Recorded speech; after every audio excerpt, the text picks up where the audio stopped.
Pernah dengar soal mereka nggak? Tahu kan, sosok-sosok gelap yang kayaknya ada di ujung mata kita, tapi pas kita nengok, langsung hilang. Namanya manusia bayangan atau shadow people. Nah di sini, kita bakal coba nyalain lampu buat lihat, apa sih sebenarnya yang ngumpet di gelap-gelap itu? Coba bayangin ya, kamu baru aja bangun, mungkin dari mimpi, mata kebuka, kamu sadar ini kamar kamu. Gelapnya udah biasa, suara-suara malam juga sama aja. Tapi, ada yang aneh. Kamu coba gerak, mau duduk atau sekedar gerakin jari deh. Nggak bisa. Bener-bener nggak bisa. Rasanya tuh kayak otak kamu putus koneksi sama badan. Terus, tiba-tiba datang perasaan itu. Hawa dingin yang nggak enak. Kamu ngerasa kamu nggak sendirian. Entah di pojok kamar, atau jangan-jangan pas di sebelah kasur kamu, ada sesuatu. Gelap, bentuknya kayak orang, dan auranya itu jahat banget. Kamu pengen teriak tapi suara nggak keluar sama sekali. Ketahan di tenggorokan. Nah, pengalaman super mengerikan kayak gini tuh ternyata udah dilaporin di seluruh dunia dari zaman dulu banget. Jadi, apa sih sebenarnya yang mereka lihat? Apa itu manusia bayangan? Oke, jadi menurut orang-orang yang pernah ngalamin, manusia bayangan ini beda sama hantu biasa. Mereka itu kayak siluet hitam pekat, seringnya kelihatan sekilas gitu aja di ujung mata, terus pas kita fokus langsung hilang.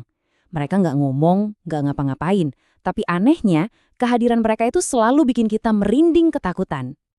Nah ini nih yang bikin beda banget sama hantu yang biasa kita dengar di cerita-cerita.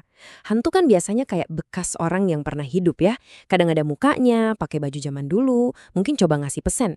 Kalau manusia bayangan, mereka ini terasa asing. Gak ada muka, gak ada detail, gak ada identitas. Cuma kayak lubang hitam berbentuk manusia. Justru itu yang bikin ngeri kan? Oke, untuk coba mecahin misteri ini, beberapa peneliti tuh mundur jauh ke belakang, ngeliat cerita-cerita rakyat kuno. Dan ternyata, salah satu penjelasan paling tua dan paling menarik soal sosok gelap ini datang dari kisah tentang jin. Ada nih seorang peneliti paranormal top, namanya Rosemary Ellen Guiley. Dia punya teori yang kuat banget. Menurut dia, apa yang kita sebut manusia bayangan hari ini sebenarnya adalah wujud modern dari makhluk kuno yang kita kenal sebagai jin. Jadi, jin itu apaan sih? Nah, dalam folklore Timur Tengah, mereka itu sejenis makhluk kuat yang katanya hidup di dimensi lain, sebelahan sama kita. Diciptain dari api tanpa asap, jauh sebelum manusia diciptakan. Mereka ini jago banget nyamar, bisa berubah jadi apa aja. Konon, ada sebagian dari mereka yang nggak suka sama manusia, ngerasa tersaingi gitu. Makanya interaksi mereka bisa jahat banget. Jangan-jangan ini yang dilihat orang-orang itu. Makhluk kuno yang lagi ngintipin kita dari dimensi lain. Oke, cukup soal cerita rakyat kuno. Sekarang kita coba pindah haluan, kita lihat dari kacamata sains. Karena ternyata ilmu pengetahuan punya nama untuk pengalaman ini. Kelumpuhan tidur atau sleep paralysis. Kelumpuhan tidur itu intinya kayak ada glitch di sistem kita, gagal sinkron antara otak dan badan. Gini, normalnya pas kita masuk fase tidur REM, fase di mana kita mimpi, otak kita tuh sengaja matiin otot-otot biar kita nggak ikutan lari-larian beneran pas lagi mimpi dikejar-kejar. Nah, kelumpuhan tidur itu terjadi pas otak kita keburu sadar, tapi badannya belum dapat memo buat nyala lagi. Jadi kayak error sesaat. Oke, kita urutin prosesnya ya biar gampang. 1. Kamu lagi di fase tidur REM, lagi mimpi-mimpi seru. 2. Otak kamu melumpuhkan badan. Ini fitur keamanan standar kok. 3. Tiba-tiba pikiran kamu bangun, tapi tombol buat nyalain badan lagi itu agak telat responnya. Hasilnya, kamu sadar 100%, melek, tapi kejebak di dalam badan yang lagi tidur. Nggak bisa gerak sama sekali. Nah, disinilah bagian paling anehnya dimulai. Otak kamu itu lagi di kondisi nanggung, antara mimpi sama sadar. Karena bingung, otak mulai ngelakuin hal yang gila. Dia ngeproyeksiin gambar-gambar dari mimpi, monster, sosok-sosok menakutkan, langsung ke dunia nyata, ke kamar tidur kamu. Jadi si manusia bayangan itu mungkin sebenarnya nggak ada di sana, tapi otak kamu bikin itu semua terasa nyata banget.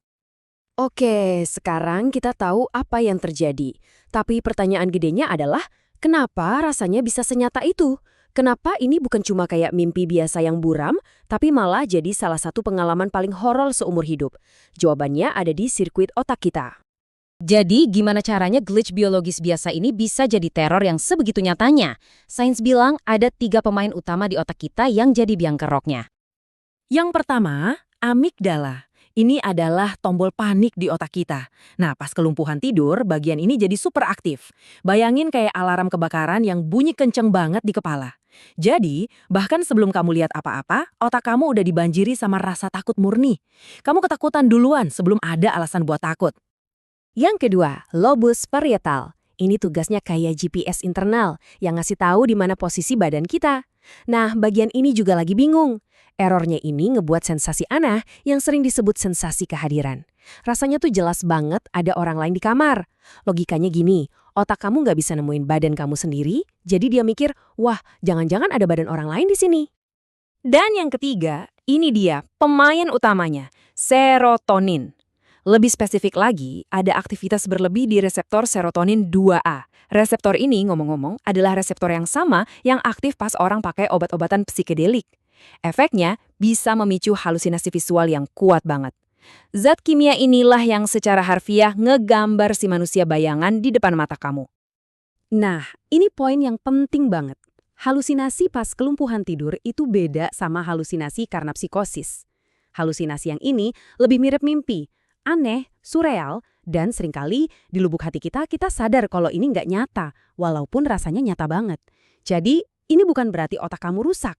Ini cuma otak kamu yang lagi bermimpi sambil melek. Oke, jadi sekarang kita punya dua penjelasan yang beda banget kan? Satu sisi ada jin dari cerita rakyat kuno. Sisi lain ada badai kimia di dalam otak. Terus mana yang benar? Mungkin jawabannya ada di tengah-tengah. Satu hal yang perlu kita tahu, ini tuh bukan kejadian langka. Sama sekali bukan. Menurut penelitian, sekitar 8-15% orang di dunia ini bakal ngalamin kelumpuhan tidur paling nggak sekali seumur hidup. Jadi ini bukan kutukan atau pertanda aneh. Ini cuma bagian dari pengalaman jadi manusia yang emang kadang-kadang aneh dan ya menakutkan. Yuk, sekarang kita gabungin semua kepingan puzzle-nya. Neuroscience ngasih kita kanvasnya, badan yang kaku, otak yang lagi panik, dan pikiran yang bisa berhalusinasi. Terus, cerita rakyat dan mitologi dari ribuan tahun lalu ngasih kita chatnya, nama dan bentuk, bisa jin, bisa iblis, bisa hantu, untuk ngejelasin perasaan horor yang nggak masuk akal ini. Jadilah badai teror yang sempurna, tempat biologi dan mitos ketemu. Pada akhirnya, ya mungkin nggak terlalu penting juga mau bilang manusia bayangan itu beneran ada atau cuma di kepala kita. Karena seperti kata kutipan ini, cerita-cerita yang kita buat soal mereka itu sebenarnya lebih banyak bercerita tentang diri kita sendiri. Tentang ketakutan kita sama gelap, sama hal-hal yang nggak kita ngerti. Jadi kita balik lagi ke pertanyaan di awal. Apa itu manusia bayangan? Cuma glitch kimia di otak? Gema dari cerita rakyat kuno? Atau jangan-jangan sesuatu yang lebih dalam?